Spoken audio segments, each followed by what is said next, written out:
Yes, before the sun sets, I gotta let them know, let's go. Come on. It's been a long time coming. Yeah. Wake up, stop the yawning.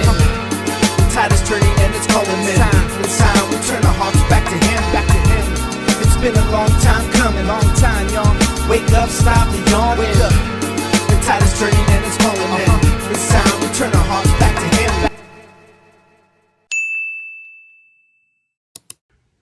Thank you for joining us in our study of the book of Genesis. Today we're in Genesis chapter 6.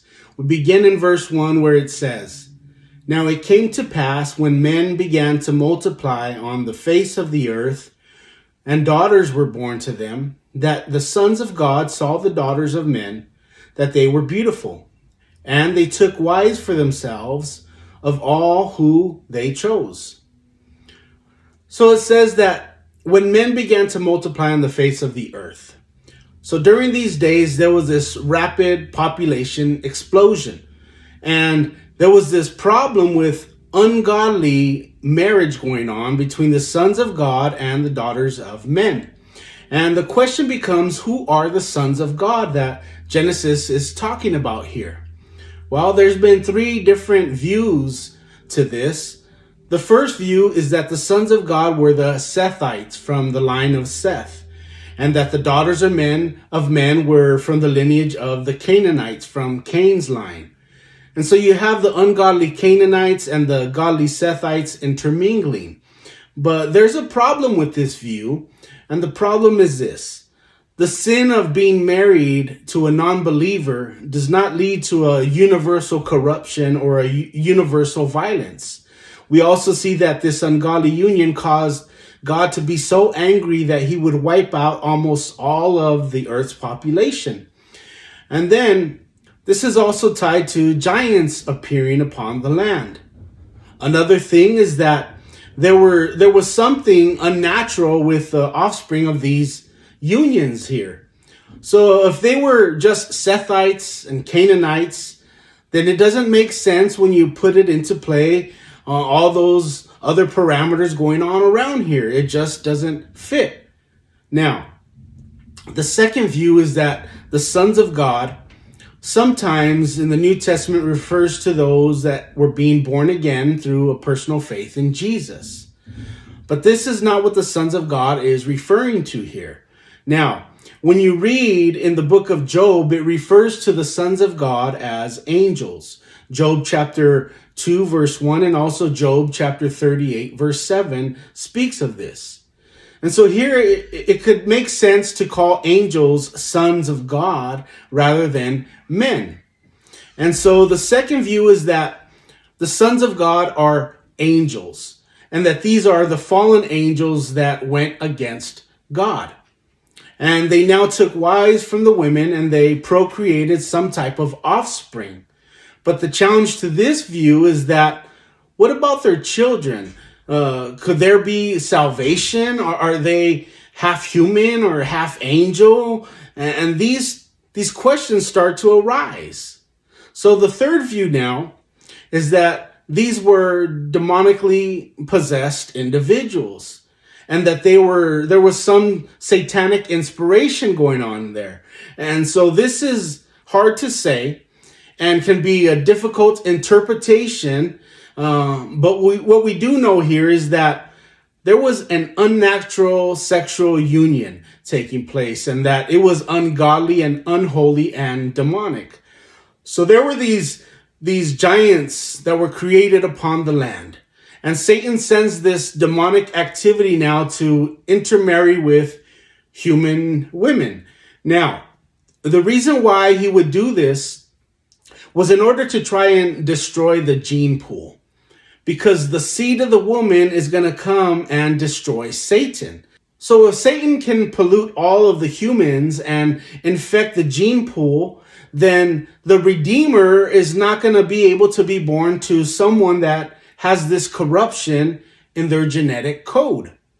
And this plot, it almost succeeded because the human race was so polluted that God found it necessary to start again with Noah and his sons. and to then imprison the demons who were responsible for this so they couldn't do this again. It says in the book of Jude, chapter 1, verse 6, and the angels who did not keep their proper domain but left their own abode, he has reserved in everlasting chains under darkness for the judgment of the great day, as Sodom and Gomorrah, and the cities around them in a similar manner to these, having given themselves over to sexual immorality and gone after strange flesh, are set forth as an example, suffering the vengeance of eternal fire. And so Satan's plan was tricky, but he can't outsmart God. Verse 3 goes on to read, and the Lord said, my spirit shall not strive with man forever, for he is indeed flesh, yet his days shall be 120 years. There were giants on the earth in those days and also after, when the sons of God came in to the daughters of men, and they bore children to them. Those were the mighty men who were of old, men of renown.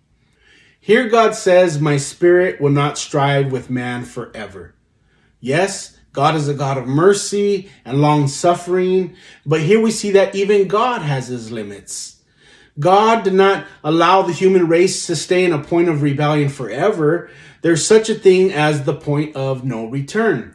So when we reject God, he will strive for a period, and then there's a place where he says no more. And then it says that his days will be 120 years here. Now, God is not talking about the lifespan of humans, but what he's talking about is that the flood is going to happen 120 years from this announcement. So the thing is this, you can't see the stopwatch of God's patience, and there is no bargaining for additional time. Verse 5, then the Lord saw that the wickedness of man was great in the earth, and that every intent of the thought of his heart was only evil continually. And the Lord was sorry that he had made man on the earth, and he was grieved in his heart. So the Lord said, I will destroy man whom I have created from the face of the earth, both man and beast, creeping thing and birds of the air, for I am sorry that I have made them. But Noah found grace in the eyes of the Lord. So as God looked on the face of the earth, it says that the only intent in the heart of man was to continually do evil. And it says that he was sorry that he had made man, and he was grieved in his heart. So God is not apathetic. He's not unfeeling in the face of open sin and rebellion. In fact, it hurts him. And he doesn't like to see suffering and the sorrow that sin has caused. And it doesn't mean that God regretted creating humanity. God does not make mistakes, and he doesn't change his mind. Instead, he's expressing sorrow for what the people had done to themselves. Just as a parent might express sorrow over a rebellious child, God was sorry that the people chose sin and death instead of a relationship with him. And it says here that Noah found grace in the eyes of the Lord. I want you to notice that Noah, he didn't earn grace, but he found grace. Nobody earns grace. We all find grace. Verse 9.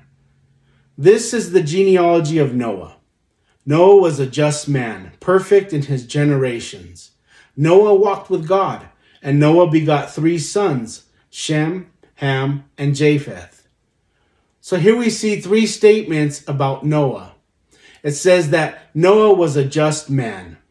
It says that he was perfect in his generation. And it says that he walked with God. Now, what does it mean when it says that he was perfect in his generation?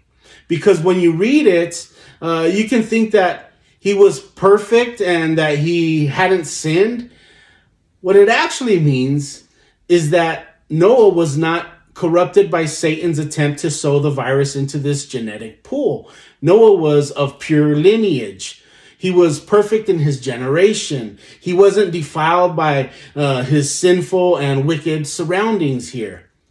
So here we have a man that God could start over with and use here. He was a man who was not corrupted by the contamination that had taken place. And here it says that Noah walked with God. We know that Enoch walked with God as well. He walked with God in communion and fellowship. So my question to you is this: how is your walk with God?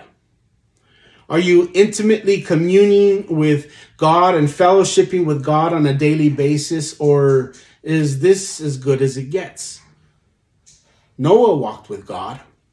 For a lifetime, he had this step-by-step relationship and his faith as a living example to his generation. Verse goes on to say, the earth also was corrupted before God, and the earth was filled with violence. So God looked upon the earth, and indeed it was corrupt, for all flesh had corrupted their way on the earth. So as we look at the condition of the earth, we see that it was filled with violence and corruption. And God says, time's up, and judgment is now at hand. We know that this is exactly what's going to happen and take place when Christ comes back. And the earth we live in, it's going to get so corrupt that God is going to say, enough. And judgment will come upon the face of the earth. And Jesus said that the sign of his coming was as the days of Noah were, so also will it be at the coming of man. In other words, the world's condition is going to be very similar before the coming of Christ. It'll be like the condition of Noah's day. And what is it that we see today that characterizes the day that led up to the flood? Well, we see an exploding population. The population was exploding back then, and we see that we are exploding in population today. We see that there was also this great sexual perversion that was taking place throughout the world. And once again, with the help of the World Wide Web, there's this tremendous amount of sexual perversion today. We see that there was this great demonic activity taking place back in Noah's day. There was this fascination with the occult that we see today now. The vampires and the witchcrafts and all the shows and all these things that our culture is fascinated with today. There was also this constant evil in the heart of man, as well as a widespread corruption and violence. So as we look at all these things, they sound very familiar in the days and times of today. The culture back then and the culture today are absolutely alike. So the stage is set for God to pronounce his judgment on the earth. Verse 13, and God said to Noah, the end of all flesh has come before me, for the earth is filled with violence through them. And behold, I will destroy them with the earth. Make yourself an ark of gopher wood. Make rooms in the ark and cover it inside and outside with pitch. So as we look at this, we see the grace of God. And God, he looks to Noah in the middle of all this corruption and says, make yourself an ark. He gives Noah an assignment. It wasn't for somebody else to do for Noah, but it was for Noah to do for himself. He says, make yourself an ark. So when God tells you to do something, you're not allowed to find somebody else to go and fill your shoes or to go on your mission field. This is your calling. God specifically told Noah what to do, just as like he may be specifically telling you what to do. Verse 15, and this is how you shall make it. The length of the ark shall be 300 cubits, its width 50 cubits, and its height 30 cubits. You shall make a window for the ark, and you shall finish it to a cubit from above, and set the door of the ark in its side. You shall make it with lower, second, and third decks. So a cubit is roughly 20 inches long. So that means that the ark was 450 feet long. A football field is only 360 feet long. And the ark was 75 feet wide and 45 feet tall. It was 4 stories tall. And so the boat that Noah was to build, it was no little canoe. This was no small task. It was going to require some time and dedication. It was going to require some blood, sweat, and tears. So this was no small task for Noah. Now, this ark was to be covered with pitch. And another word for pitch is atonement. And this was the perfect covering for the ark. This pitch or this atonement was intended to keep out the judgment of the waters and the flood. So we know that the blood of Christ, it provides a covering for us. It's the atonement for our soul from judgment as well. So we're seeing some typology take place here. Verse 17, and behold, I myself am bringing flood waters on the earth to destroy from under heaven all flesh in which is the breath of life. Everything that is on the earth shall die. But I will establish my covenant with you, and you shall go into the ark, you and your sons, your wife, and your sons' wives with you.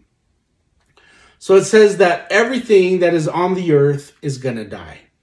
So you can imagine what this news might have been like. God says, the good news is I'm going to spare you and your family.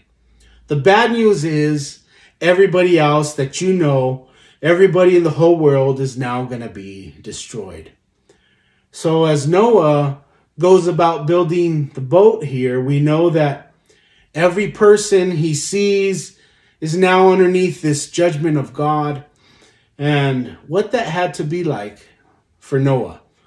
So we see that God called Noah to an essential role in the greatest judgment that the world had ever seen, and also the greatest salvation that the world has ever seen. God said, I'm going to establish my covenant with you, and you are going to go into the ark. And the details of the covenant we will see when we get to Genesis chapter 9, when they emerge out of the ark. Verse 19, and of every living thing of all flesh, you shall bring 2 of every sort into the ark, to keep them alive with you. They shall be male and female, of the birds after their kind, of the animals after their kind, and of every creeping thing of the earth after its kind. 2 of every kind will come to you to keep them alive.